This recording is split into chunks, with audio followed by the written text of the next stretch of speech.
Papel da família no processo de aprendizagem. Olha só o nosso tema de hoje, hein? Porque a gente vai precisar falar de presença, de vínculo e de educação com afeto.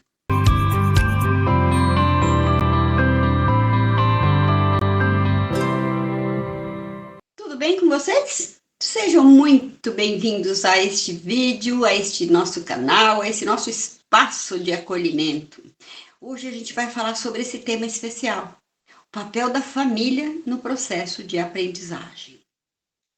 Parece que a gente está falando de uma coisa que é inviável, que atualmente não dá para fazer determinadas coisas, mas é porque nós estamos nos acostumando a agir e reagir sempre da mesma maneira. Então, assim, tem uma velha frase que eu não me recordo a autoria, mas que diz o seguinte: se você fizer sempre o mesmo trajeto, você vai pela mesma via, você vai chegar sempre ao mesmo lugar. Para você chegar a situações, condições, relacionamentos, vivência, enfim, diferentes, você precisa fazer diferente. E digo mais, você precisa fazer diferente e fazer a diferença. Às vezes não é fácil, sim, às vezes não é fácil. Mas vamos lá. Essa conversa é especialmente importante num tempo em que a nossa correria do dia a dia e o excesso dos estímulos digitais, concorda comigo? Tem nos afastado muito daquilo que realmente importa. E o que realmente importa? Na nossa convivência, no nosso estar com, importa a presença, importa o vínculo e um olhar atento sobre o outro. No vídeo passado a gente falou um pouco sobre a questão da atenção, porque nós não realmente temos uma atenção como deve ser. Às vezes as coisas, as oportunidades, as situações passam na nossa frente e nós olhamos superficialmente e aí podemos perder a oportunidade, podemos deixar de fazer algo melhor do que estamos fazendo, simplesmente porque não nos atentamos a nós mesmos e ao outro. Então, a gente tem que entender que essa questão afeta principalmente nesse primeiro núcleo social nosso, que é a família. Então, a família desempenha um papel muito, mas muito fundamental no processo de aprendizagem das crianças e dos adolescentes. Porque, assim, no processo do aprender na vida, né, na realidade, 50% daquilo que nós absorvemos e da nossa aprendizagem está no ambiente em que nós vivemos e somos criados e convivemos. Então, sendo assim, lógico, né, que o ambiente familiar ele pode ser um grande aliado no desenvolvimento cognitivo e emocional e social dos filhos. Vou dizer de novo, o ambiente familiar pode e deve ser um grande aliado no desenvolvimento cognitivo e emocional e social dos filhos. Fazendo o que com isso? Contribuindo para o sucesso escolar, para a formação de indivíduos autônomos e confiantes. O que é ser autônomo? É o contrário do heterônomo. Heteronomia é quando você é guiado pelo pensamento do outro. E autonomia é quando você é guiado pelos seus pensamentos. E como é que a gente adquire autonomia? Só tem um jeito: conhecimento.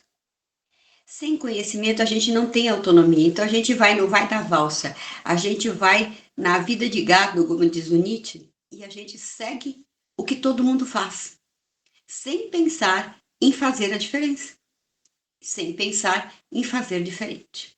Então, indivíduos autônomos, foi o que eu acabei de explicar, e confiantes. Como é que nós vamos ser confiantes?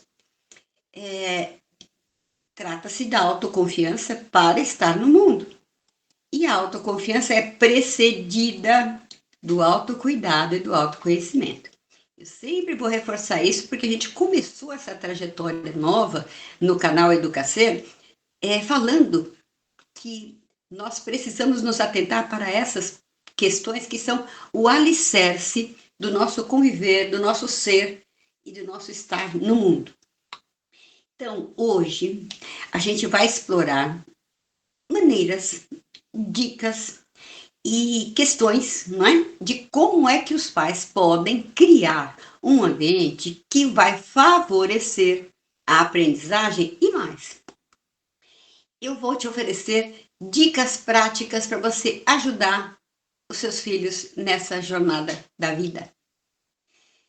Porque assim, nós não podemos ser teóricos, né? Então eu estou falando porque também tenho a minha experiência de criar filhos, não é?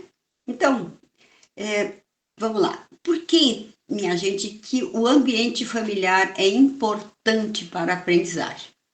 Olá, eu falei anteriormente que 50% daquilo que se aprende está sob a tutela e a responsabilidade do ambiente em que a criança cresce, do ambiente em que nós vivemos.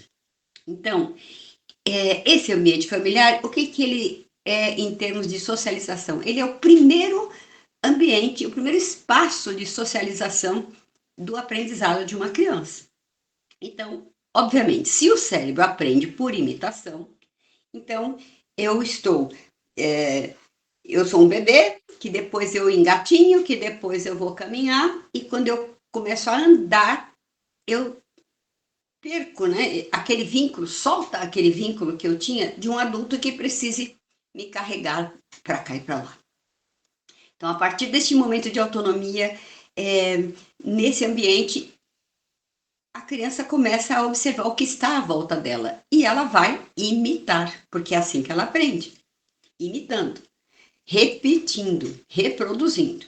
Então, neste ambiente familiar, não é que os pequenos desenvolvem as suas primeiras habilidades, os seus valores em relação ao conhecimento, inclusive nas suas atitudes. Então, é onde a gente desenvolve habilidades, valores e atitudes em relação ao conhecimento de mundo. Então, a leitura começa aí. Por quê? Como assim? Um bebê, uma criança que começou a andar, já está lendo? Sim, ela está lendo o mundo. Então, a leitura de mundo precede o aprendizado formal. Então, quando essa criança chega na escola de educação infantil, por exemplo, ela já tem, não é, uma leitura de mundo feita no ambiente micro, no ambiente social micro, que é o ambiente familiar. Aí ela vai para a escola e ela tem outros amiguinhos ali na educação infantil que têm valores, atitudes e habilidades diferentes. Então ela vai aprender a partilhar, ela vai aprender a esperar a sua vez, outro esquema. Então ampliou o mundo deste indivíduo, porque era só dentro do esquema familiar, aí ele conhece um outro ambiente, amplia a sua noção de mundo, a sua leitura de mundo também vai ser ampliada. Então, este ambiente também vai fazer interferência no processo de aprendizagem. Mas ele trouxe consigo, essa criança trouxe consigo uma malinha, né? Essa malinha da leitura de mundo, das coisas que ela viveu. Lembrando que até o 3º ano de vida, nós, seres humanos, vivemos todas as sensações que vamos viver pelo resto da vida. Nossa, mas todas? Sim, todas. Mas e depois? Não tem diferença? Claro que tem. Os fatos vão mudar, os lugares vão mudar, mas as sensações, angústia, medo, tristeza, alegria, euforia, tudo isso, todas essas sensações, até de sabores, até de sons, vão ser vividos atingindo, né, o nosso sistema nervoso central e percebemos as coisas do mundo externo através dos sentidos, sistema nervoso periférico, né? Então a gente olha, ouve, toca, sente, saboreia, enfim, se alegra, se entristece, tudo vem pelos sentidos. Então, eu preciso arrumar essa coisa toda, porque está acontecendo muita coisa à minha volta. Então, como é que a gente arruma isso aí? Eu falei de Confúcio no vídeo passado, dizendo que como é que você consegue arrumar, querer arrumar, modificar, ensinar algo organizado se você não arruma o seu próprio quarto, né? Lembra que eu falei isso? Então, um ambiente, se ele é tão influenciador das atitudes, da constituição dos valores, este ambiente acolhedor, organizado e estimulante, ele vai poder gerar várias coisas muito interessantes. Por exemplo, fortalecer a autoestima e a autoconfiança, porque é um ambiente organizado, acolhedor e estimulante. Então, além disso, o que mais? Vai promover a curiosidade e o gosto pelo aprendizado.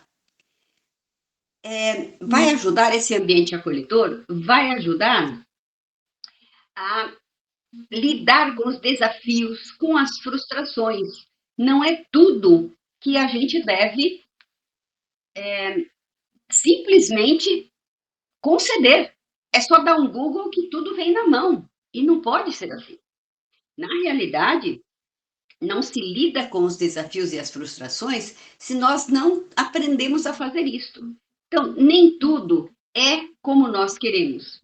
Nem tudo é como dá a vontade da gente. Não é assim que funciona. Se eu falo e afirmo que alguma coisa deve ser desta forma, eu adulto, a criança vai entender que aquele não é não. Né? No último vídeo que nós fizemos, no anterior, a gente falou sobre essa questão de ter essa autoridade sem autoritarismo. Então, é a firmeza de dizer, agora é para fazer desta forma. Eu entendo que você gostaria, mas agora não dá. Então, é uma pequena frustração, sim, mas ele vai saber lidar com isso.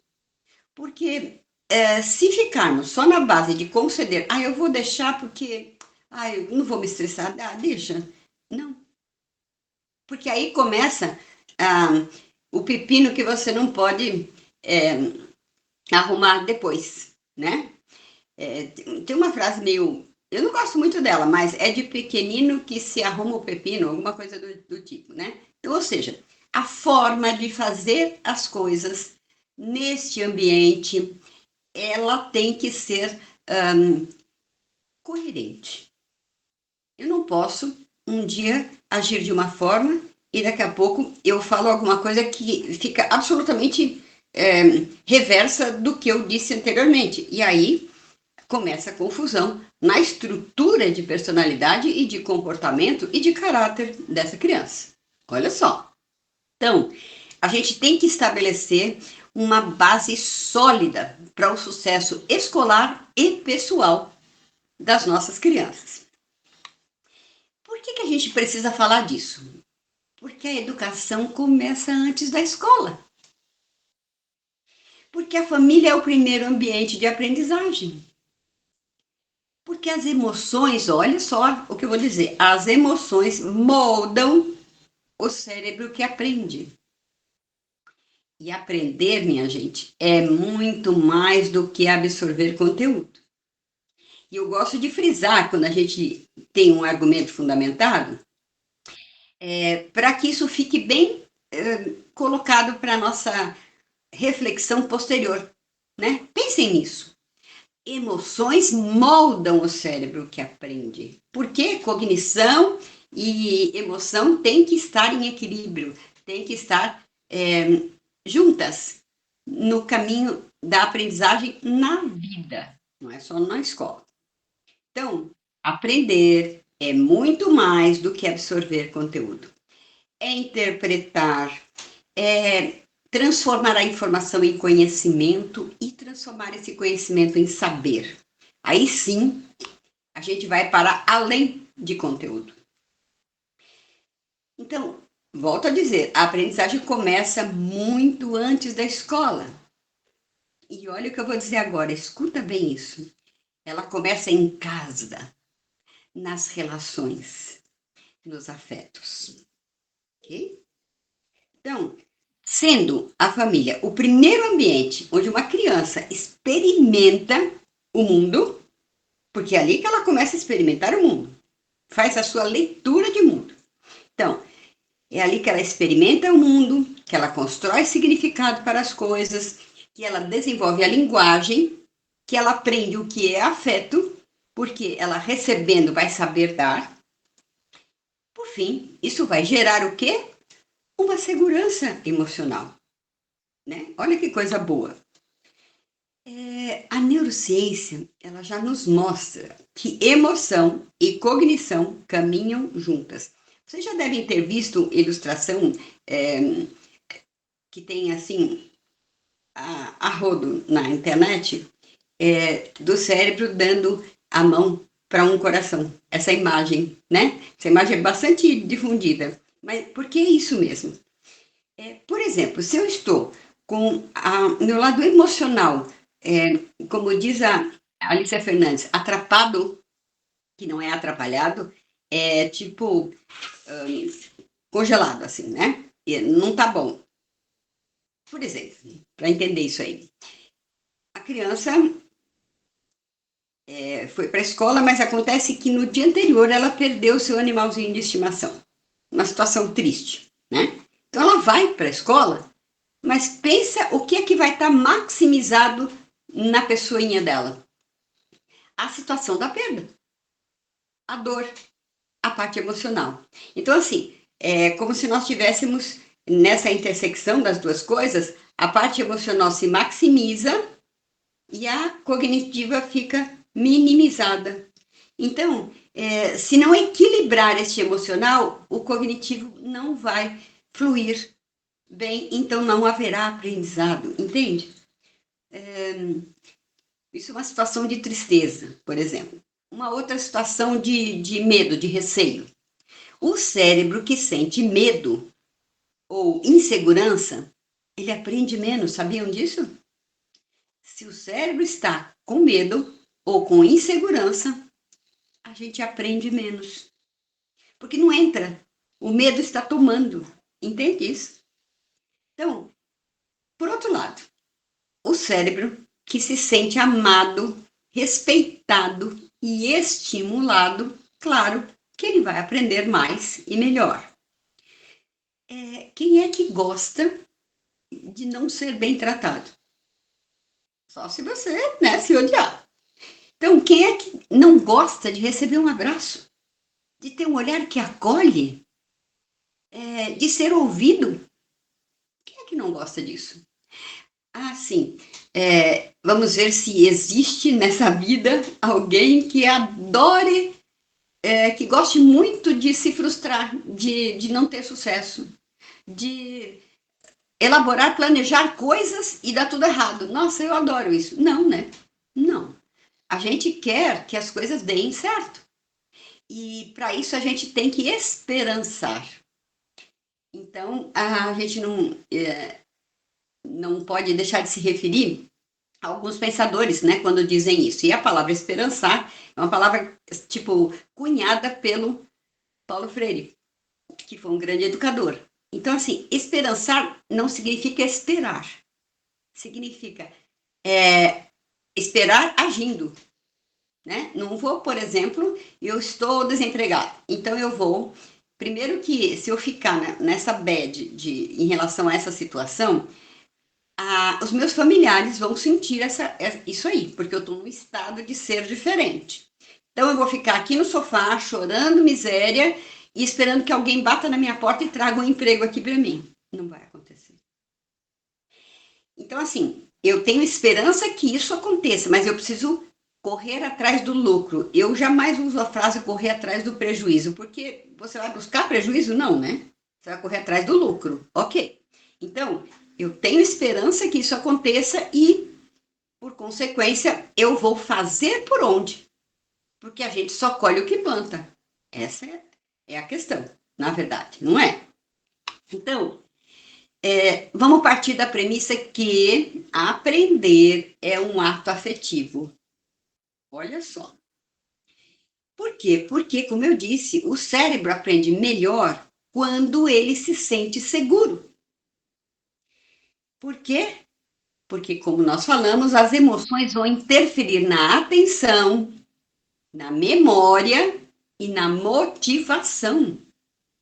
Olha só, emoções interferem nessas três coisas principais no processo da aprendizagem. Então, emoção interferindo na atenção, como eu falei, a criança acabou de perder um animalzinho de estimação. A atenção dela está onde? Está naquele sentimento, está no bichinho que ela está lembrando, nos momentos que ela vivenciou. Então, a atenção dela não está disponível para aprender, para o seu cognitivo entrar num funcionamento de aprender. Então, emoção interferindo na atenção, na memória. Óbvio que se a emoção, o emocional está alterado, eu realmente não vai para a minha memória, não vou internalizar aquilo que eu estou vivendo, aquilo que eu estou, em tese, deveria estar aprendendo. Porque, então, a memória fica esvaziada enquanto o emocional não está bem. E a motivação, que se faltar, obviamente, eu não vou fazer algo porque eu gosto, porque eu sinto prazer, porque está fluindo de uma forma muito interessante, né? Então, se não tiver motivação, eu vou declinar, eu vou partir para outra coisa que me interesse mais do que aquilo que está sendo mostrado para mim. Por isso, no aprender, tem que haver significação. Então, olha só, amor e confiança são as coisas mais importantes que vão criar a base da aprendizagem que dura. Amor e confiança criam a base de uma aprendizagem que é duradoura. Ficou claro isso? Então, como é que isso pode acontecer? Ora, toda aprendizagem significa que, de acordo com o que falamos, ela passa por uma experiência afetiva. Eu me liguei naquilo porque alguma coisa me prendeu. Lembra daquele professor ou daquela professora muito legal que você até hoje não esquece? Porque é uma memória afetiva. Você teve uma experiência afetiva. E não é só no aprender, é no viver também. Quem é que nunca, por exemplo, quando passa num lugar e onde vivenciou alguma situação, naquele mesmo momento a nossa memória vai para aquele momento, né? E a gente tem aquele sentimento daquela memória que foi legal. Ou também pode ser uma memória que não foi bem, que foi negativa. Então, assim, a nossa memória, ela apreende e fixa algumas coisas. Fixa quanto? Quanto mais eu der valor, quanto mais eu der ibope para aquele acontecimento.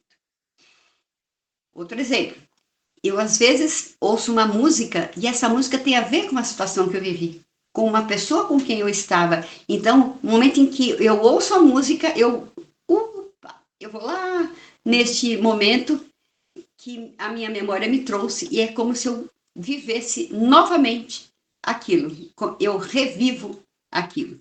Então, quando a criança, veja bem, quando a criança sente que ela pode errar sem ser julgada, sem ser ridicularizada, ela confia nas pessoas que estão ao seu redor. Porque é isso que está sendo passado para ela. É esta sensação que ela vai ter.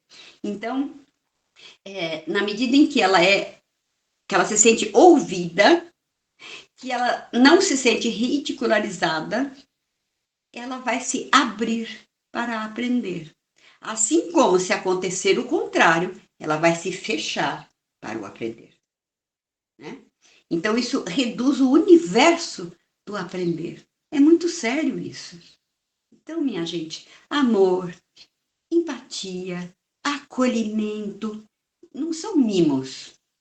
São, sim, o solo fértil aonde vai acontecer o desenvolvimento cerebral.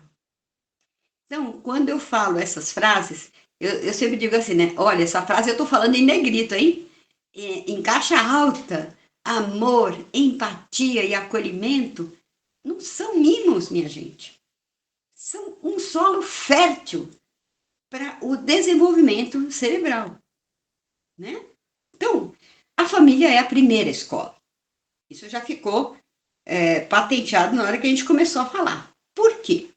Porque ali se aprende linguagem, escuta e convivência. E pode-se aprender escuta e não escuta, tá? Aí é que acontece o que não é bom. Então, é preciso que haja uma boa linguagem, uma escuta atenta e uma convivência harmoniosa. O que mais que se aprende nessa primeira escola que é a família?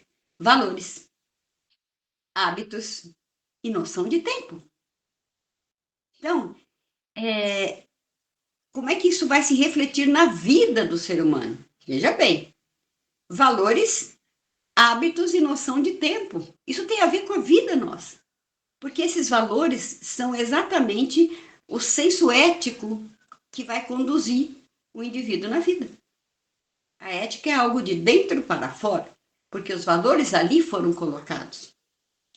Hábitos. Então, assim, se eles não forem bem conduzidos dentro de um processo de autonomia, vai acontecer uma descompensação ao longo da vida. Então, por exemplo, vamos falar aí de alguém numa empresa. Quando você está muito tempo, o funcionário está muito tempo numa empresa, ele adquire certos hábitos que acabam sendo manias e que não são, acabam sendo uma zona de conforto que ele não quer sair.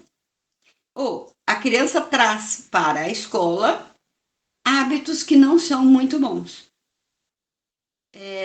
A criança, quando começa a morder na escola, é aquele problemão, né? Aí chama a família, olha, ele está mordendo, ele está machucando os amiguinhos, enfim.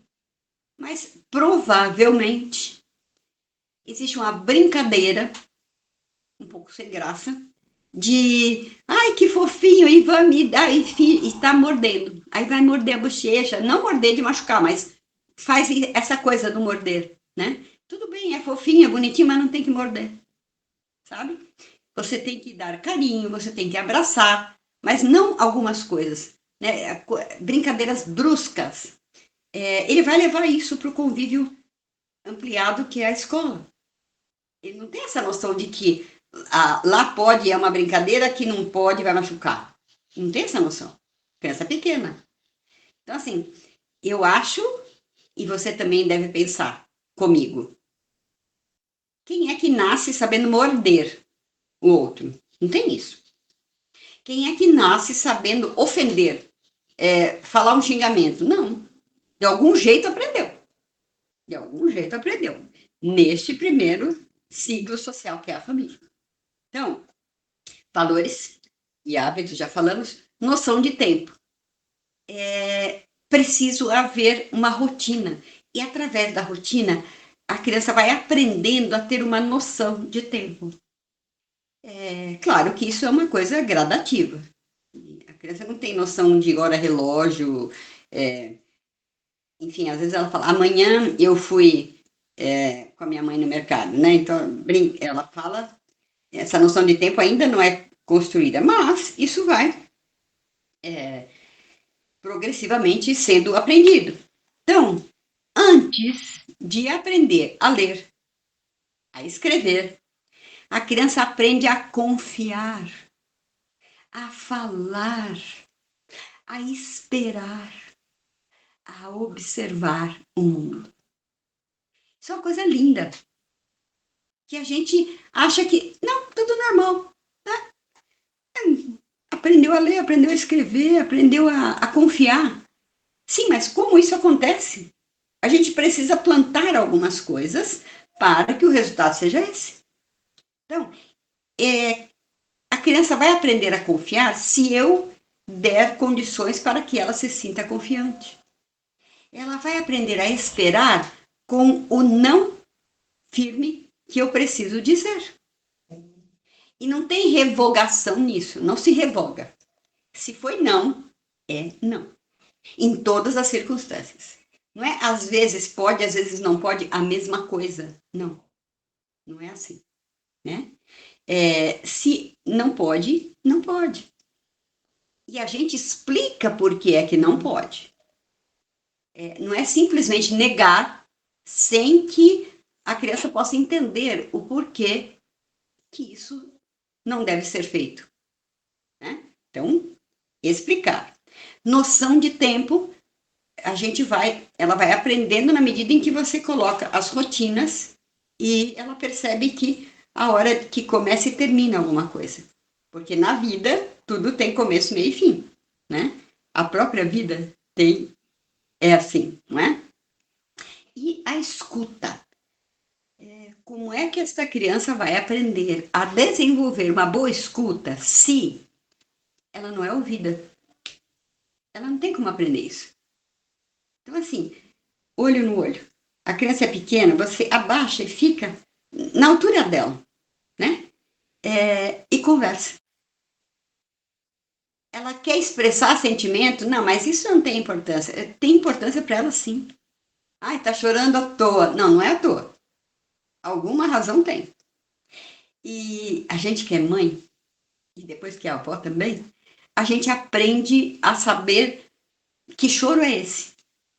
Se é um choro de dor, se é um choro de tristeza, se é um choro de birra. A gente sabe a diferença. Né? Então, essa escuta é muito importante. E quando que acontece isso, gente? Acontece tudo isso nas interações diárias, nesse convívio familiar. E acontece muitas vezes de maneira silenciosa. E o que a gente tem que cuidar? O tom de voz. Porque meu pai dizia que o bom cabrito não berra, e é verdade. Porque o tom de voz é tudo. Tem uma coisa assim que eu uso bastante em sala de aula, quando tem um número grande de alunos, principalmente, e começa aquele zum, zum, zum, eu nunca usei o spray, sabe o spray? Gente, não, não, nada de usar o spray. O que eu faço? Eu vou diminuindo o meu tom de voz. E eu sigo falando assim. E aí um começa a olhar para o outro, se cutucar, fala, ih, Pro, não estou escutando o que você está falando. Eu falei, certamente, porque a gente está disputando falas, não é? Então, se vocês estiverem atentos, vocês vão me ouvir. Aí, ó, não precisa do spray, concorda? Tom de voz. Outra coisa, o modo como nós olhamos. Se eu tenho um olhar de superioridade, porque eu sou a pro e eles são os alunos, ninguém está acima de ninguém. A gente tem que estar com, certo? Juntos. Porque todo mundo está ensinando e aprendendo ali. Não tem eu só ensino porque só eu sei e eles só aprendem porque eles não sabem. Não. As crianças, os adolescentes, as pessoas nos ensinam muito. E nós temos que ter ouvidos atentos para aprender. Todo mundo tem alguma coisa para ensinar. Tem uma fala que diz assim: ninguém é tão sábio, né, que tenha todo o conhecimento, e ninguém é tão ignorante no sentido de não saber que não possa ensinar alguma coisa. Então, tem esse parâmetro, a gente tem que entender. Para isso, você tem que se colocar na vida com humildade. Olha bem, quando eu digo humildade, eu não estou falando para você ser servil, eu não estou falando de servilismo, você ser capacho do outro, dizer amém para tudo, não. Ser humilde é reconhecer que você não é mais que ninguém. É olhar para o outro através e além das aparências. Porque a aparência não diz muita coisa. Quem se liga muito no superficial, na aparência, está deixando de ver a essência do outro. Né? Certamente porque não vê a sua própria essência. Então, o tom de voz, já falei, o modo como nós olhamos e acolhemos o outro, porque você pode realizar um toque sutil em relação ao outro, dependendo da maneira como você olha. e a atenção que nós damos. Se, vamos aqui no caso de filho, ou no caso de aluno, ou no caso de funcionário, se alguém faz uma pergunta, se alguém precisa dizer alguma coisa, essa pessoa espera que eu responda, mas acima de tudo, antes de eu responder, o outro espera que eu ouça, que eu tenha atenção para aquilo que ele está falando.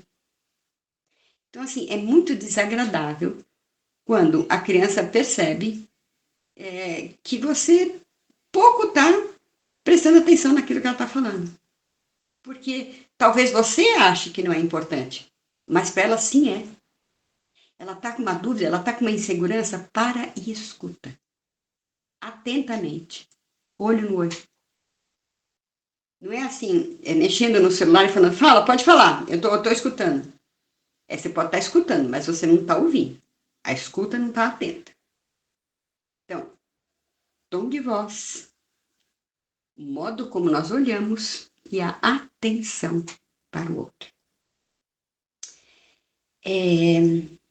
Criança precisa ter rotina. A nossa rotina é ficar fazendo sempre a mesma coisa? Não é exatamente isso. Mas é um cotidiano, organizado, que tem um pouco de previsibilidade. Então, a rotina, quando ela é previsível e afetuosa e segura, ela vai ser para nós uma aliada no processo de aprendizagem. Então, rotina é algo organizado, mas eu queria dizer também que a rotina não pode ser tão rígida, porque aí a criança, o indivíduo se sente preso, né, a uma condição da qual ele não pode sair. Então, se eu estou assim, preso, amarrado a uma circunstância, eu não consigo expandir, percebe? Isso aqui está preso, eu não consigo expandir. E o que a gente precisa para aprender, aprender, aprender? Expandir, expandir, expandir. Então, a rotina, quando ela é previsível, ela vai ser essa aliada muito segura, muito afetiva para o processo de aprendizagem. Outra coisa importante e que vocês vão ver que é recorrente quando a gente faz esses encontros aqui no canal. Vida emocional e neurociência. Qual é essa ligação? Vamos lá. Cérebro afetivo. Tem uns componentes dentro do nosso cérebro, anatomicamente falando, né? Que é a amígdala cerebral. Já falei que a amígdala não se pode confundir com a tonsila palatina, que é a campainhazinha que a gente tem aqui no fundo da garganta, né? A amígdala cerebral.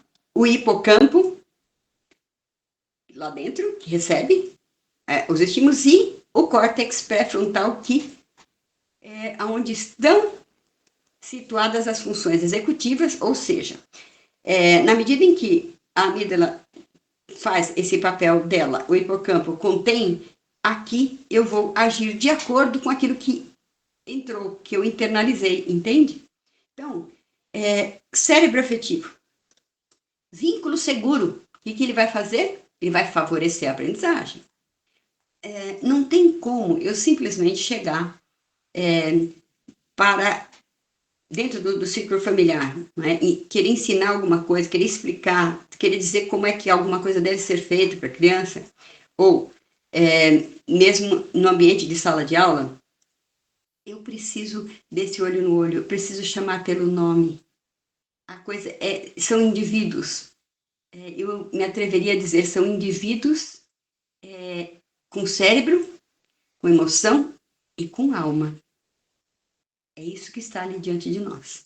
Então, eu preciso conectar com este ser, com a essência do outro.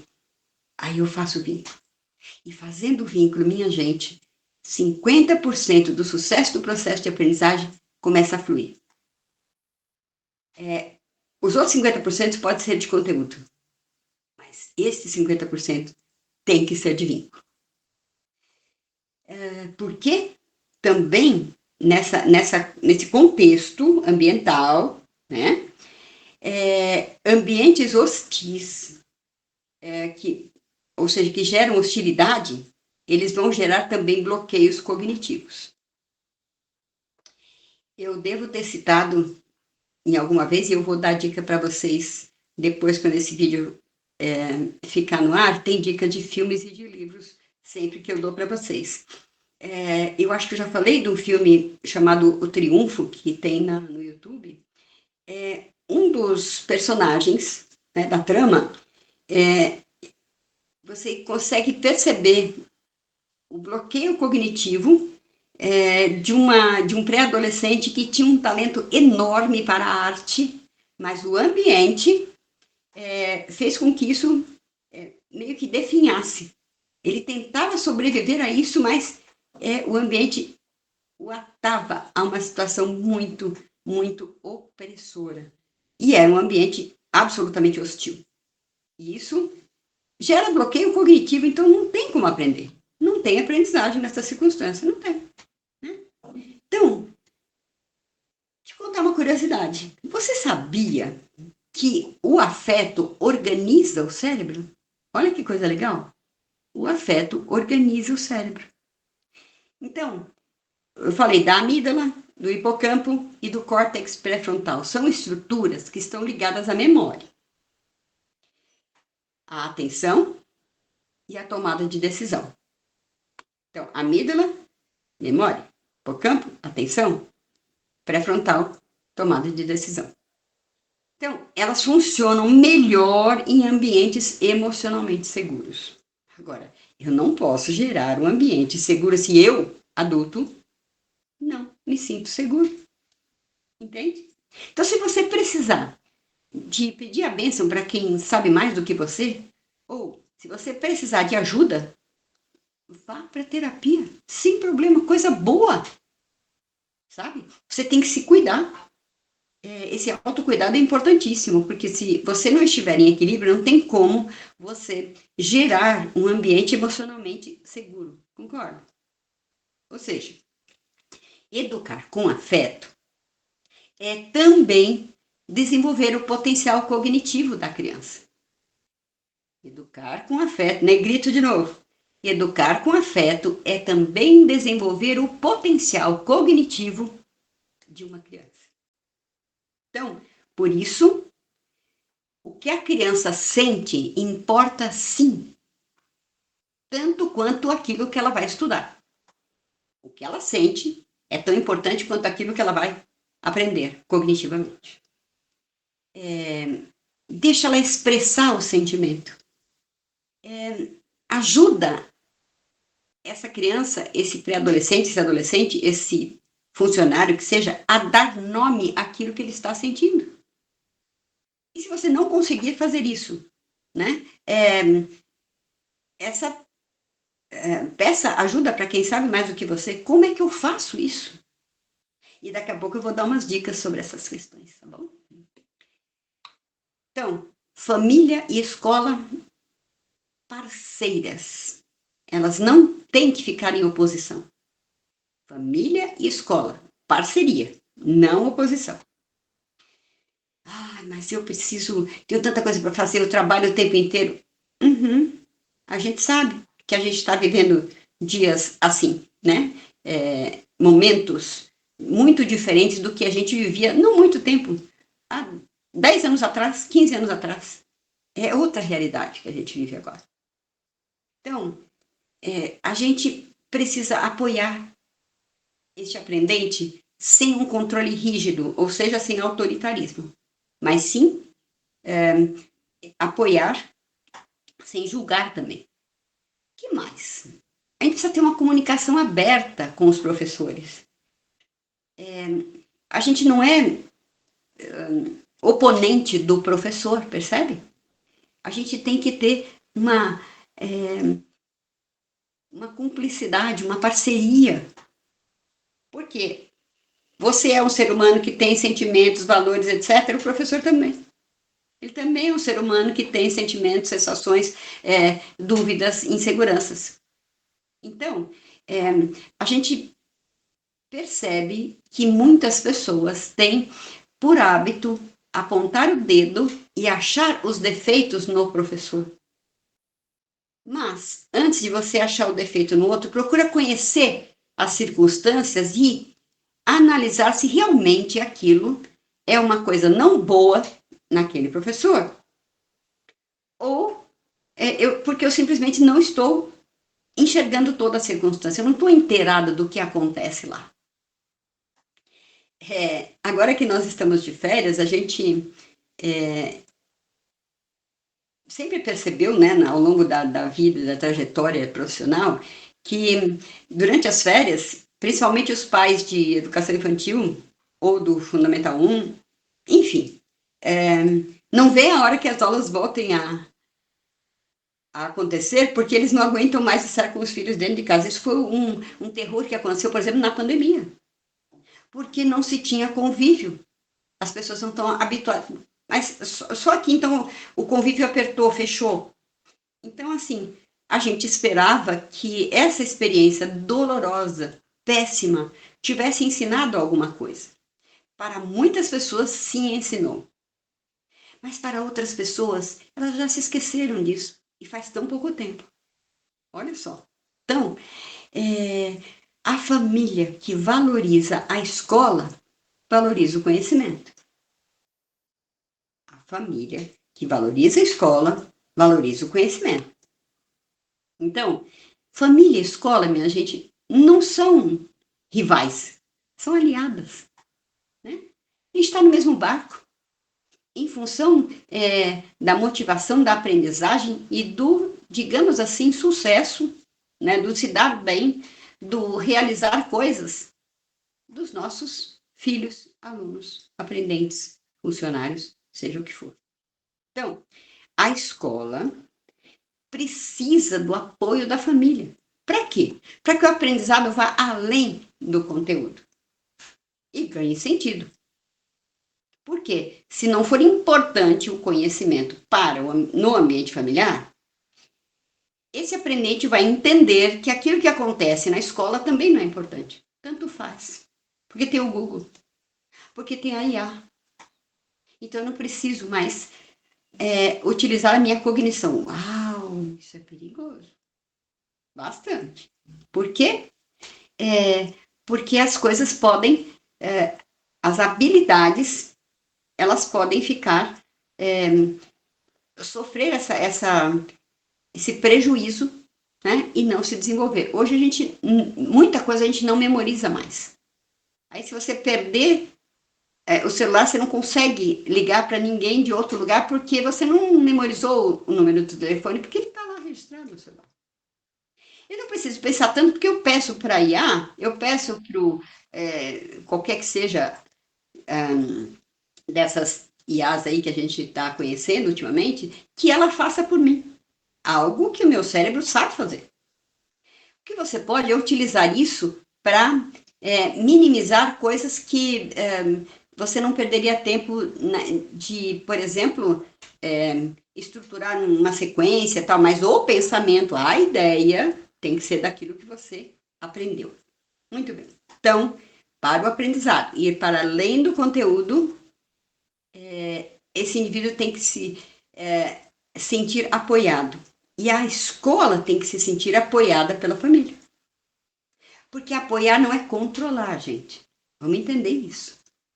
Respeito com este professor, que por anos estudou e para estar ali, né? Aquele professor ou aquela professora, né? Porque a gente tem profissionais e profissionais em todas as profissões, né? Então, assim, vamos pensar no melhor, naquilo que traz uma recordação importante para a gente na nossa trajetória.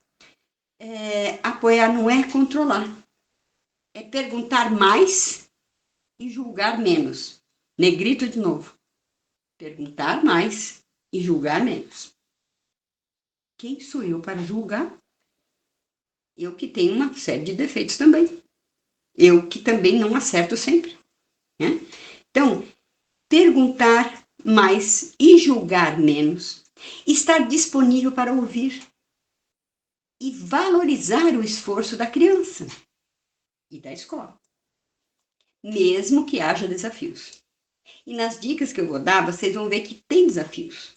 Mas, gente, uma vida sem desafios, que ela seja assim todo dia igual, previsível, né? Não tem sabor, não é verdade? Nós não temos controle sobre o tempo, nem controle sobre tudo. Algumas coisas a gente pode organizar, mas controlar tudo não tem como. E nós temos que ser autênticos e verdadeiros. Fazer entregas integralmente, né? E não fazer de conta nessa conexão com a escola e depois você fazer completamente o reverso em casa.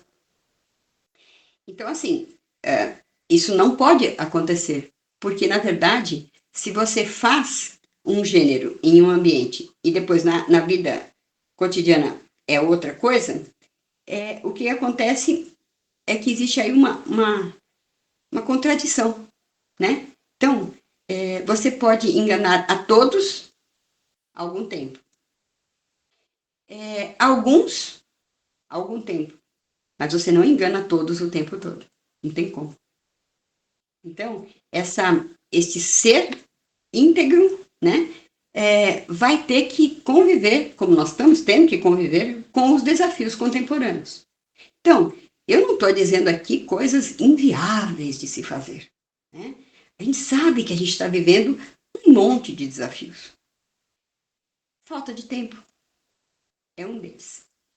Eu entendo isso, porque todos nós vivemos isso.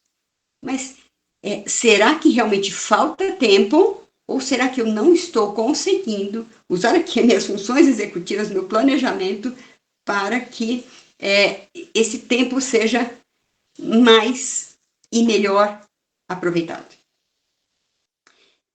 Um problema é falta de tempo. O outro, excesso de telas. A gente está vivendo com isso. E aí, a gente tem pré-adolescentes e adolescentes multitela. Gente, tá com o celular aqui, a tela do jogo aqui, e aqui do lado tem um som rolando. Oi? Multitela, 3 telas ao mesmo tempo. Né? Então, o excesso de telas, mais uma vez, volto a dizer, afasta quem está perto e aproxima quem está longe. E cadê o acolhimento? Cadê o afeto? Cadê o ouvir? Né? Onde está isso? Então, falta de tempo, excesso de telas, a infantilização ou a superproteção. Isso é tão danoso. A criança já está com 4, 5 anos e está lá no tati-bitati, né? Tipo cebolinha. É bonitinho. Não, não é bonitinho. E o nome das coisas também tem que ser o nome correto. Não é porque a criança é pequena que você vai dizer para ela o uau-uau, o piu-piu. Ela não vai saber que aquilo é um cachorro, que aquilo é um pássaro. Então, que aquilo é um gato, enfim. Ela tem que ter o nome correto das coisas. E uma criança de 3, já 4 anos, não está bonitinho se ela não estiver com uma pronúncia boa. Se ela tiver nesse tati-bitati, né? Não é bonitinho, depois de uma certa idade. Quando ela está aprendendo a falar, está adquirindo a linguagem, está ampliando seu vocabulário, então, assim, ela vai escorregar em algumas palavrinhas, vai falar algumas coisas muito interessantes, né? Que a gente registra, nossa, frases de criança são uma coisa linda, né? Eu tenho aqui uma relação enorme desse tipo de coisa. Ao longo da vida, eu ouvi muitas coisas. Criança é muito incrível, né? Então, a infantilização não é legal e a superproteção, menos ainda. Não põe a redoma, não. Não fica querendo que a criança fique impecável, né? Se ela volta da escola com a camiseta suja e tudo mais, significa que ela brincou, que ela sabe que o cabelo não tá legal como você penteou bonitinho para ir para a escola. Não, não, porque ele brincou, porque ele fez atividade, tá ótimo, né? A superproteção faz com que o indivíduo se enfraqueça. E nós não somos Highlander. Uma hora esse indivíduo tem que caminhar sozinho. E ele não vai. Ele vai ficar estagnado. Por quê? Porque está esperando que alguém faça esse papel da superproteção. E isso é muito ruim, enfraquece a pessoa, né? E essa é uma outra questão que a gente se depara bastante. Falta de tempo, então, excesso de telas, infantilização ou superproteção. São os desafios contemporâneos. E qual outro? Ansiedade coletiva. Você manda um WhatsApp e o outro não está respondendo e você fica irritado com isso, porque não está respondendo, você não sabe o que está acontecendo lá. Ou o outro diz para você um negócio, mas está acontecendo tal coisa assim, assim, assim, assim. Ok, mas eu não tenho como saber, eu não estou aí. Então, esse fato, por exemplo, dos familiares virem meio que reativamente conversar na escola, calma, primeiro vamos ouvir. Tudo tem uma causa, minha gente. Então, qual é o diálogo? Olha, eu vim aqui porque eu gostaria de entender tal coisa assim, assim. Como acontece aqui na escola? Que eu não sei, eu não tenho esse parâmetro. Que normalmente, a gente sabe que as famílias hoje estão em menor número, né? Ah, normalmente se vê famílias com um ou dois filhos e vai por aí. Muitas, um filho só. Então, essa família, esse núcleo social, não tem muitos parâmetros. Nós, professores, temos o parâmetro de vários aprendentes na mesma faixa de idade, com leituras de mundo diferenciadas. Então, portanto, com comportamentos e atitudes diferenciadas. E ali precisa haver um convívio. E cada um tem que esperar a sua vez, tem que entender que tem uma organização, que ali tem uma rotina, enfim. Vamos tirar essa ansiedade coletiva, porque isso causa problemas emocionais futuros, né? Então, assim, hoje em dia, todo mundo tem um pouquinho de ansiedade? Tem. Até eu tenho, também tenho. Só que, assim, tendo este fio condutor de equilíbrio, você vai pensar, puxa, calma, respira, não pira, sem ansiedade coletiva. Porque se você tem essa conduta, você também transmite isso para quem convive com você. E aí dá ruim. Certeza que vai dar ruim, né? Eu sei que a gente vive um tempo muito difícil. Muitos pais e mães estão exaustos. Eu te entendo. As telas ocupam os espaços das conversas. Esse é o problema. A convivência, então, ela foi se perdendo. E os vínculos enfraquecendo. Olha só que triste, não é? Tela ocupando espaço de conversa, a convivência se perdendo, os vínculos se enfraquecendo. Então, no meio disso tudo, as crianças ficam sem espaço, né, para se desenvolver com calma e com segurança, porque é tudo meio atropelado, é tudo meio com pressa. Então, a criança quer ter a sua autonomia, 3 anos e pouco, mais ou menos, ela já quer se vestir sozinha, escolher a roupinha que vai pôr.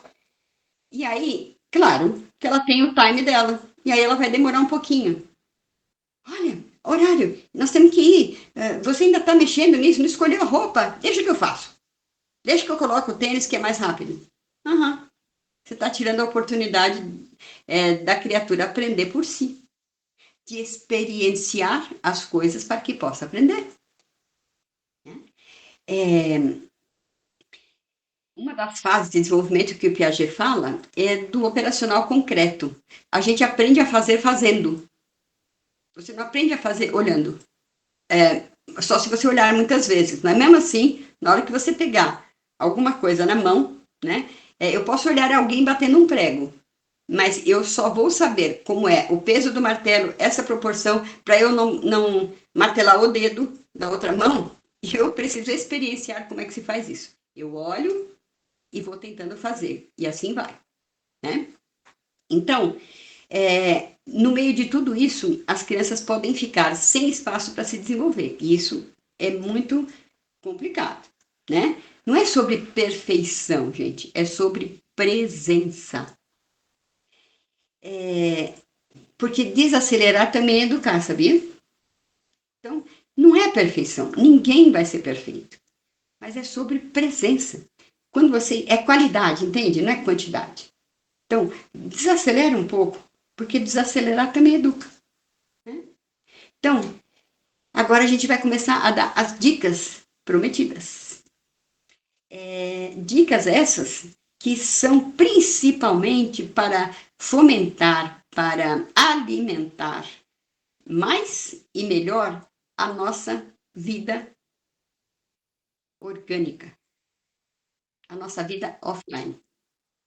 Então, vamos falar de dicas para criar esse ambiente familiar que facilita a aprendizagem. Facilita e favorece. Né? Importante isso. Primeiro, vamos lá. Vamos estabelecer uma rotina organizada? Por quê? Porque se essa rotina estando bem estruturada, a criança vai se sentir segura e vai aprender aos poucos a gerenciar melhor o seu tempo. Então, como é que a gente faz isso? Não é receita de bolo, não, né? Mas eu vou dar a dica e vou dizer, olha, como é que a gente faz isso? São ideias. Em cima dessas ideias que eu dou, você vai criar mais. Né? Então, por exemplo, defina horários fixos para refeições, lazer e descanso. Então, assim, eu citei, acho que um seriado que estamos vendo, que a criança, ela era tolhida de brincar, até de se alimentar, porque ela tinha que estudar, tinha que estudar, tinha que estudar. Uma coisa maluca, né? Então, assim, a mente tem que ter um descanso, porque senão, se dá excesso, é como você encher um copo, começa a vazar tudo para fora e nada fica ali dentro, né? Então, a criança precisa se sentir segura se ela tiver um tempo definido para o estudo, um tempo definido para o lazer. Bom, agora chega, agora nós vamos guardar os brinquedos porque é hora de almoçar, por exemplo. Ou agora temos que nos arrumar porque você vai para a escola. Então, assim, horário definido. Então, assim, qualquer hora, tanto faz, qualquer hora não tem no relógio, gente. Qualquer hora você não vai achar em relógio nenhum. Então, horários fixos, uma rotina, mas também não é uma coisa aquela rigidez, mas a criança precisa ir aprendendo que essa rotina precisa existir para ter um convívio e um fazer na vida estruturado. Uma outra ideia legal, além da definição não tão rígida, mas boa dos horários, é você criar, principalmente para as crianças menores, um calendário visual. O que eu ponho nesse calendário visual? Eu ponho as atividades da semana que devem acontecer em casa. Né? E eu vou incluir nisso as tarefas escolares e também os compromissos e também o lazer. Né? Então, esse calendário visual é muito, muito legal para o aprendente, para a criança, para o filho entender e poder desempenhar todas aquelas coisas que estão propostas para a vidinha dele. Né? Outra coisa importante é você criar um espaço de estudo adequado. Porque assim, não, fazer a lição na mesa da cozinha, fazer a lição no colo, estudar deitado, não. Não.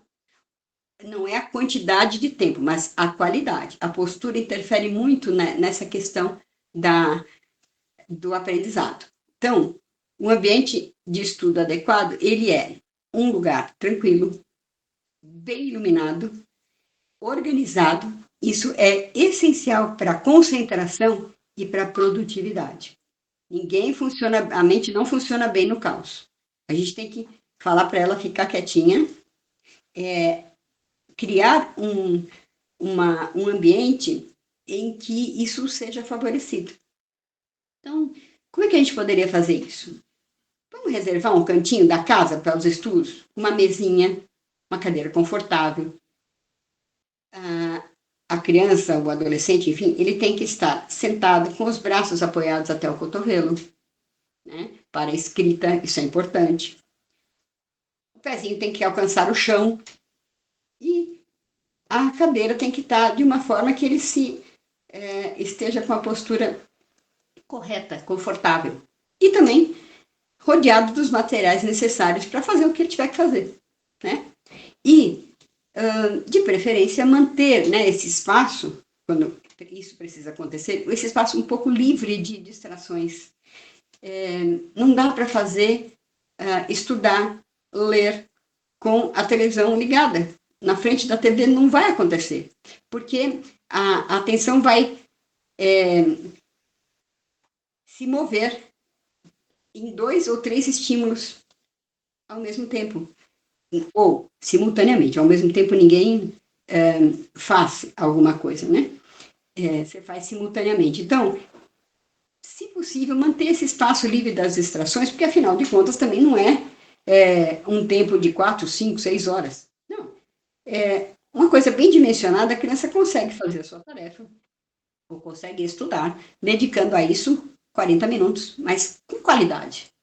Que não adianta você obrigar ela a ficar 2 horas repetindo e repetindo a mesma coisa, porque minimamente ela já vai estar elaborando alguns xingamentozinhos na mente, porque ela não aguenta mais aquilo. Então, vamos ser razoáveis, né? Tem que ter equilíbrio. Ah, mas nós precisamos fazer uma outra coisa, minha gente, incentivar a leitura. Agora, como é que eu ensino se eu não faço?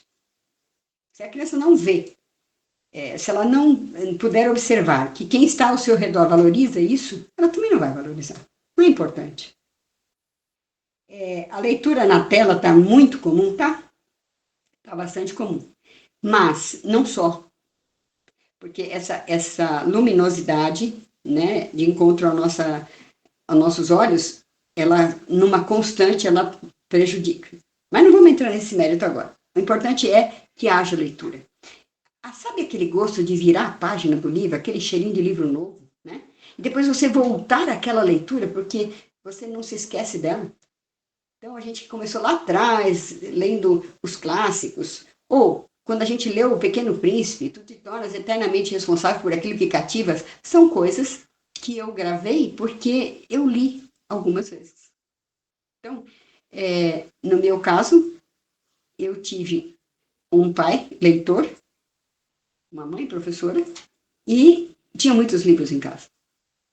E meu pai tinha um costume interessante, ele tinha 3 livros que ele lia, e ele não era uma pessoa que tinha um tempo enorme para ficar só fazendo leitura, porque ele tinha a profissão dele.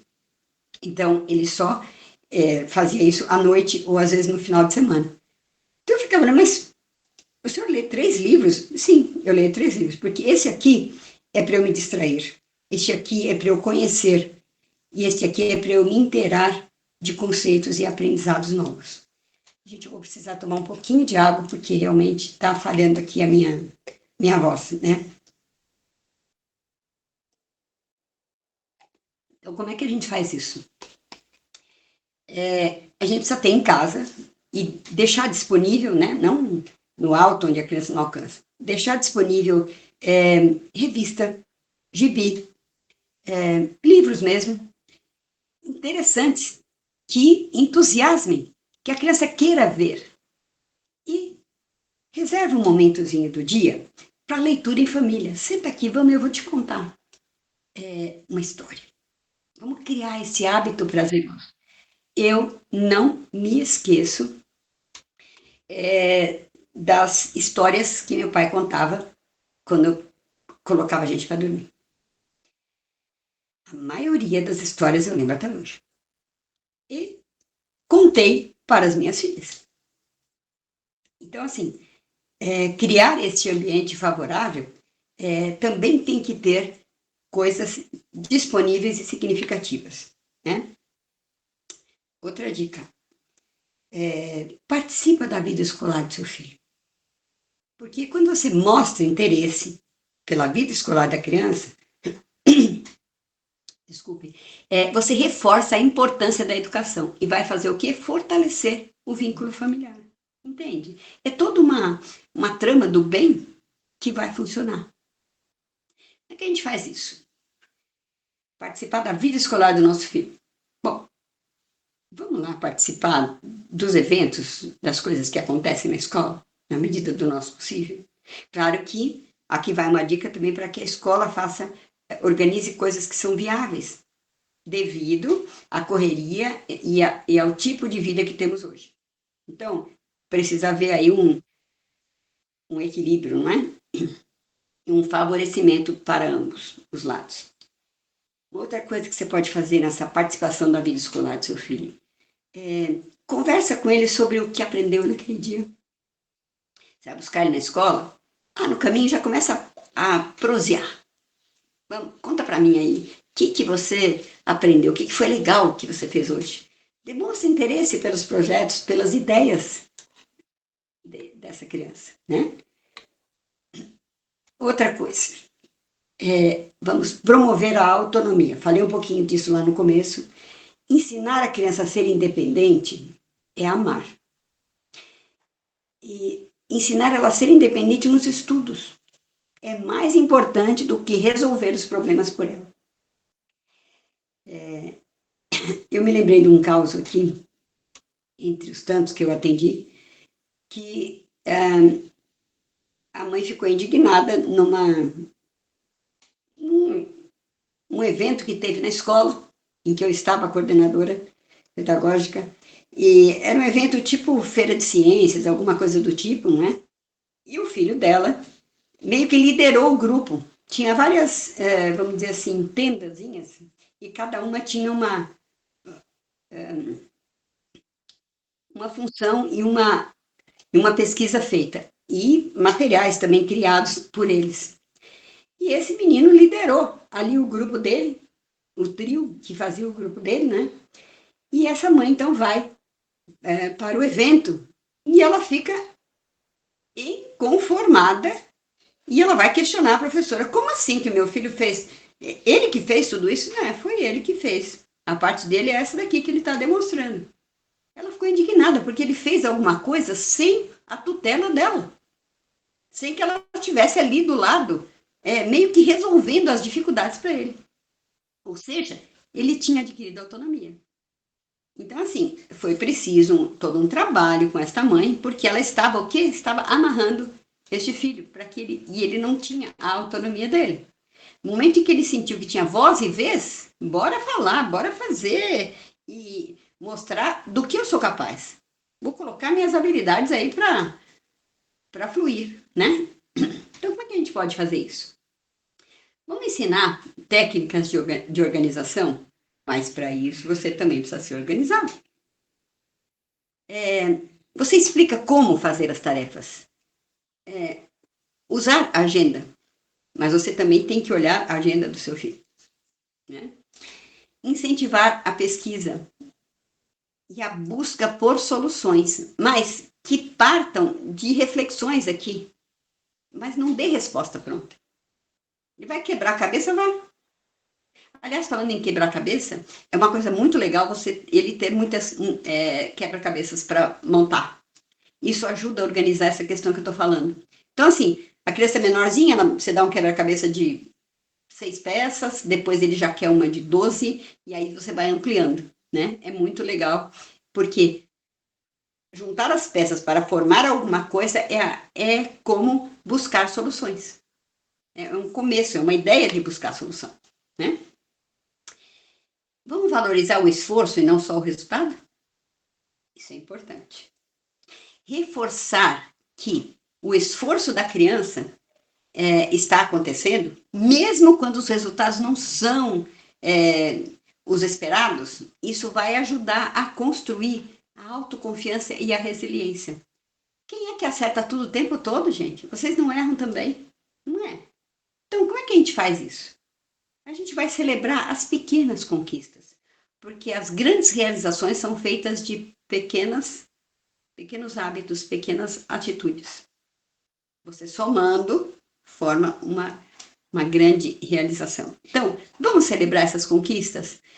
Vamos celebrar, por exemplo, quando o aprendente, quando o nosso filho, quando o aluno termina uma tarefa difícil, ou quando ele melhorou em uma determinada disciplina, não estava indo bem, e estava com muita dificuldade em ciências, e de repente com esse incentivo, com esse trabalho todo, nossa, ele começa a se encantar com aquele aprender, né? E aí ele vai mergulhando na disciplina. Então, a gente pode usar frases assim, tipo, olha, eu vi como é que você se esforçou, olha, muito 10. Estou orgulhoso, orgulhosa desse progresso que você fez, né? Aí o outro vai se sentir valorizado, acolhido. Outra coisa, estimule a criatividade e a curiosidade. Isso significa dizer que você não pode podar quando vem o questionamento ou a pergunta. Agora não é hora de perguntar isso. Não, para ele é. Para aquele aprendente é a hora sim. O filho perguntou alguma coisa, então assim, a gente não tem que dar mega explicações. Você responde exatamente o que ele perguntou, mas valoriza essa curiosidade, né? E por quê? Valorizar a criatividade e a curiosidade vai fazer com que essa criança goste de explorar novos conhecimentos e pensar fora da caixa, né? Senão a gente fica, sabe, como burrinho de olaria, que tem aquele freio aqui assim, e ó, só olha para frente. Ele vai até a olaria e volta, vai até a olaria e volta. Né? Não, não. Se desviar, danou-se tudo. Então, como é que a gente pode fazer isso? Vamos propor atividades práticas que a gente faça junto, ou experimentos científicos, digamos assim, né? Com artes, com projetos de pesquisa. Pesquisa significa, sabe, xeretar uma situação nova, um jogo que se possa manipular fisicamente. E, principalmente nesse quesito estimular curiosidade e criatividade, incentivar as perguntas, explorar temas que interessem para esse aprendente, para essa criança. E vamos fazer isso juntos. Eu me lembrei de uma coisa que aconteceu numa sala de aula de quarto ano. Eu estava numa aula de ciências e estávamos falando de questões do ar, do equilíbrio, enfim, né? O aluno pergunta assim, ô Pro, como é que um avião tão pesado fica lá em cima? Como é que ele não cai? Ah, mas eu não sabia responder. Eu não sabia responder.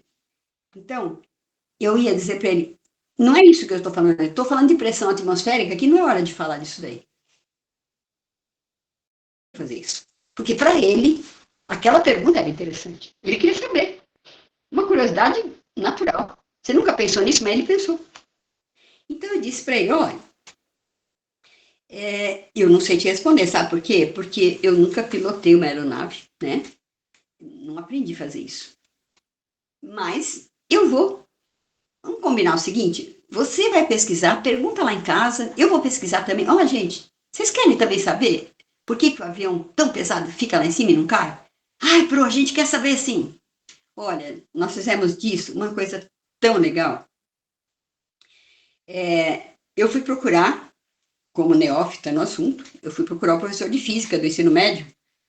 Professor, olha, surgiu essa pergunta assim, assim. Ele começou a sofisticar de um jeito. Eu fui lá no laboratório de história natural dele, laboratório de física.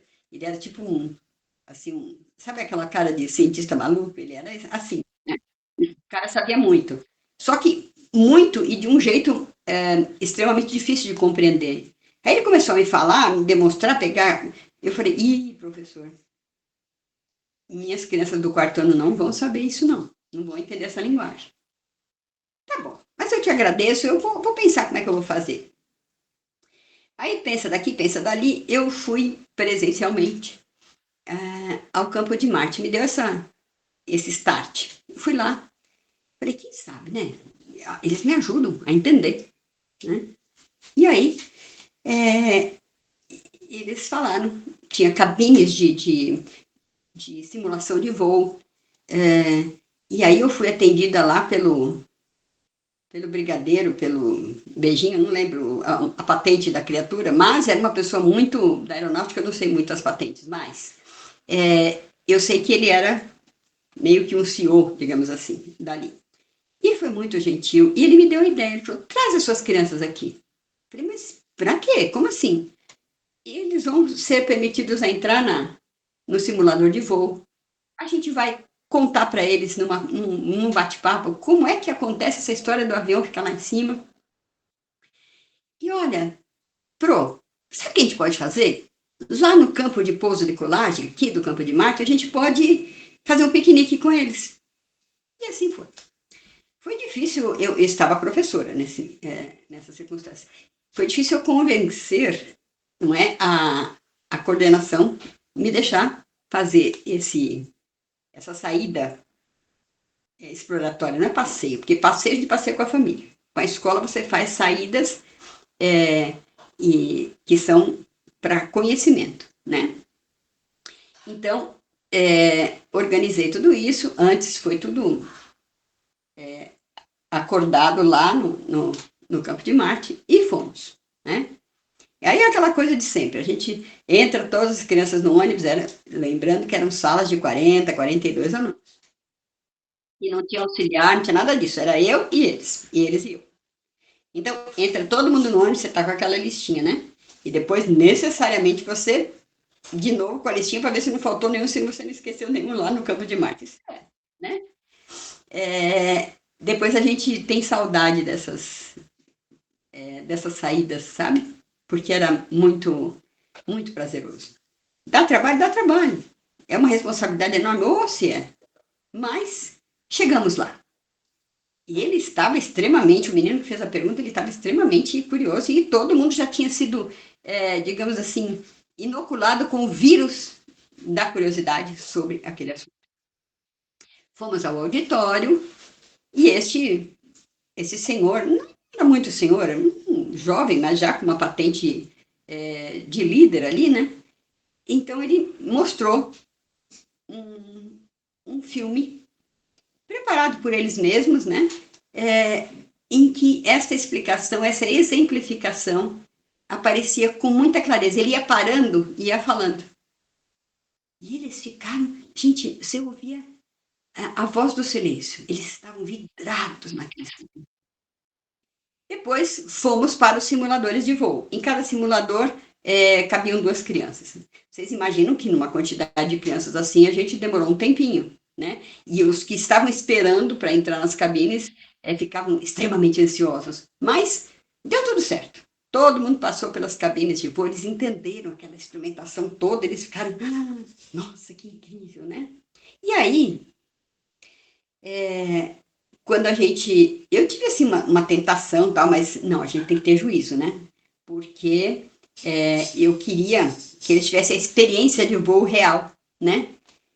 E aí eu falei: não vai poder acontecer isso porque eu não tenho consentimento dos pais para fazer isso. Mas eu queria botar eles no helicóptero e dar uma voltinha ao redor ali da região, mas não fiz isso. Deu vontade, mas eu tive juízo. Então, gente, vamos propor atividades práticas, né? Como a gente está falando. E vamos fazer isso junto. E valorizar o interesse da criança, sabe? Não vamos vetar isso aí. Outra dica: vamos manter um diálogo aberto e acolhedor? Bora lá fazer isso? Porque num ambiente familiar, onde a criança se sente à vontade para expressar as suas dúvidas, para falar dos seus medos, expressar seus sentimentos, as suas conquistas, esse ambiente favorável a essas coisas, ele é essencial para o desenvolvimento emocional, entende? Porque a gente precisa reservar. Como é que a gente faz isso? Reservando um momento do dia para conversar com o seu filho, sua filha, sem distrações. Ou seja, estar para ele, estar para ela, numa entrega total, entende? Não fazer outra coisa ao mesmo tempo. Vai falando aí que eu estou aqui arrumando o almoço. Não, esse não é o momento do papo. Não. Mas se você organizar a sua rotina também, esses momentos vão aparecer. E quanto mais eles aparecerem, tanto você quanto eles vão querer mais disso. Porque isso é mostrar empatia e paciência para ouvir as preocupações e as dificuldades do seu filho, da sua filha. Entende? Tem que ter, em 24 horas tem que ter um tempo para isso. Nossa, mas eu só tenho 20 minutos, tá bom. Mas 20 minutos com qualidade. Aos poucos, se você conseguir dar um tempinho maior, ok. Né? Agora eu vou falar uma coisa que cutuca um pouquinho a gente. Limite o uso de telas. Inclusive você. Tá bom? Inclusive nós. Tá? Porque o uso excessivo de telas, de dispositivos eletrônicos, vai prejudicar concentração e sono. Então, assim, concentração é imprescindível para aprender. Boa qualidade de sono também.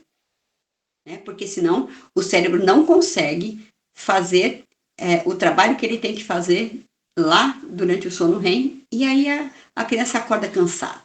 Né? Então, vamos estabelecer regras claras para o uso de celulares, de tablet, de televisão, enfim, porque a vida não é só isso. Vamos incentivar as atividades offline. Brincadeiras simples.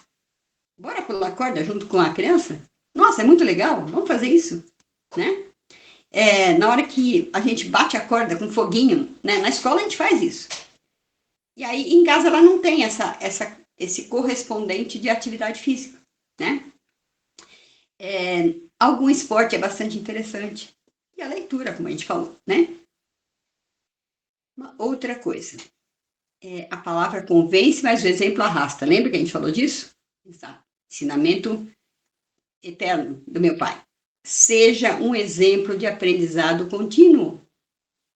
Porque sem referência, sem você mostrar que o aprendizado é uma jornada para toda a vida, teu filho não vai aprender isso. Né? Porque a gente tem que ter a humildade de falar, eu estou aprendendo com você também. Né? E ele vai se sentir valorizado com isso. Então, vamos compartilhar as nossas próprias experiências de vida, de aprendizado. Coisas que eu fiz, leituras que eu já fiz também, né? Hobby que você goste ou que você fez durante um tempo, né? Eu me lembrei agora uma cena da minha vida criança, quando o bambolê era uma febre, né? Então, assim, eu rodava aquele bambolê, vinha para o pescoço, ia para a perna, ia para os braços, né? E hoje eu vejo as ginastas, né? Eu não faria isso hoje, né? Mas eu contando para as minhas filhas que eu fazia isso, e o bambolê está muito presente nas aulas de educação física e tudo mais. Então, assim, ter um em casa é bem legal, né? Também. A gente precisa demonstrar interesse também por novos conhecimentos e novos desafios. Então, vamos criar ritual de leitura com eles, né? 10 minutinhos diário tá bom demais. Pode ser 10 minutos de leitura antes de dormir. Ou uma boa conversa sem celular. Um papo gostoso no café da manhã. Ou até um passeio a pé juntos. Tá de bom tamanho.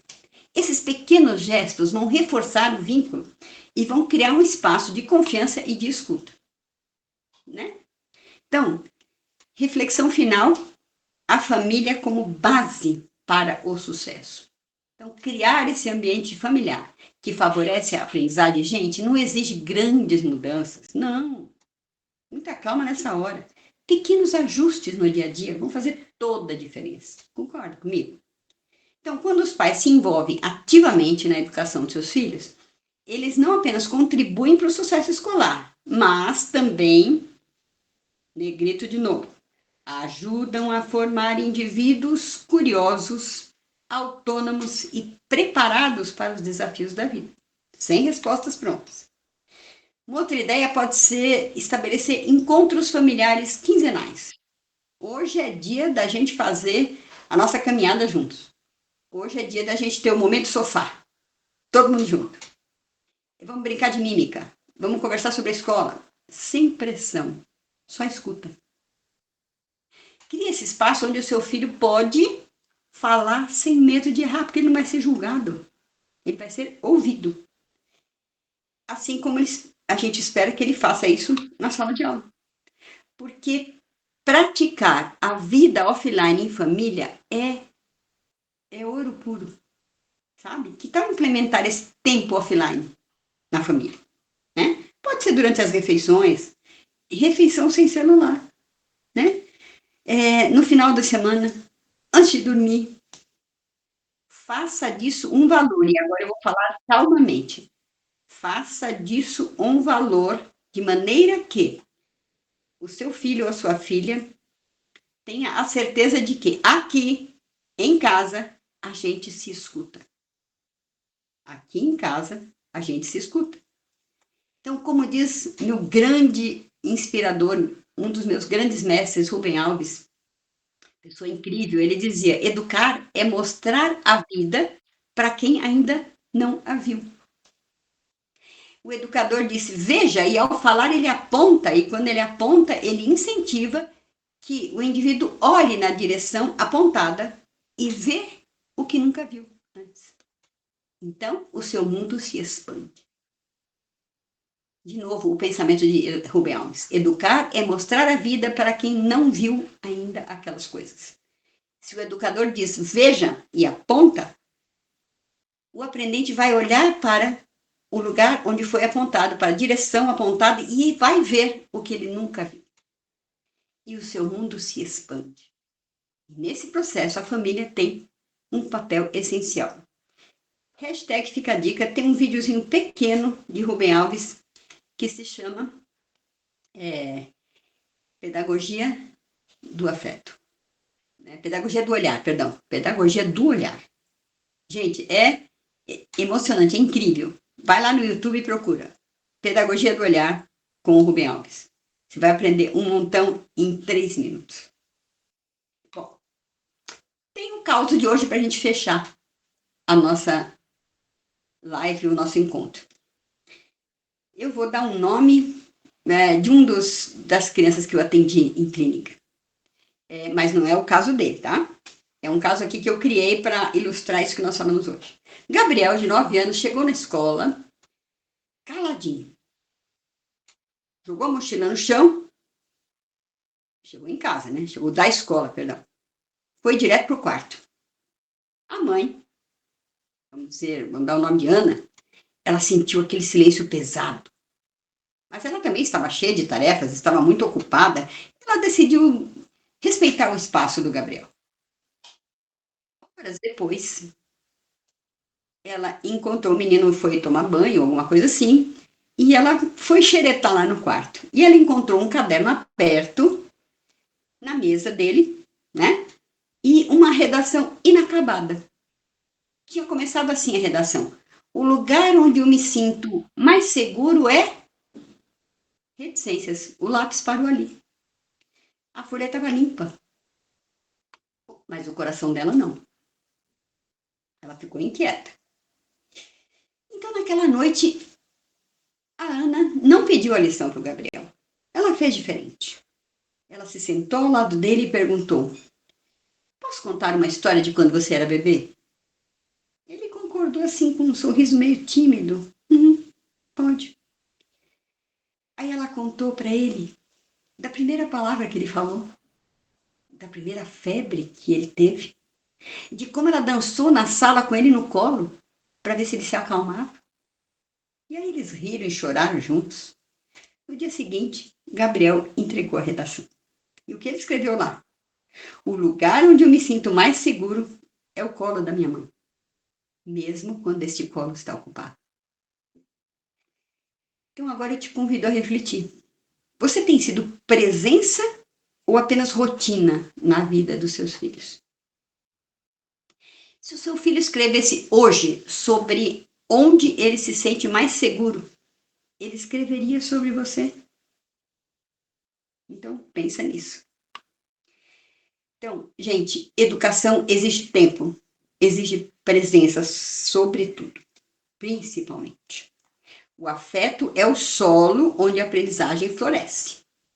Não é sobre ensinar mais, é sobre estar junto, entende isso? Não é ensinar mais, é estar junto. Educar dá trabalho? Dá trabalho. Mas o maior presente que você pode dar a uma criança é a certeza de que ela é importante. Não é sobre ensinar mais. Volto a dizer, é estar junto. É sobre oferecer aquele colo que ensina sem precisar dizer. Aquele olhar que fala, porque assim, a educação que transforma, ela nasce primeiro do afeto. Senão não há aprendizagem nem transformação, porque quem aprende vai se transformando, né? Então, se esse conteúdo, minha gente, tocou você, compartilha com outras famílias, com educadores, com quem cuida. Vamos juntar, fortalecer essa rede de cuidado e de consciência? Então, ó, nós já fizemos uma parceria. Olha lá, eu tô contando com isso, hein? Bora lá se inscrever no canal? Clicar lá no sininho das notificações? Vai nos ajudar muito. E não custa mais do que 2 minutinhos do seu tempo. A gente termina aqui agradecendo a atenção de vocês e esperando vocês para o próximo encontro.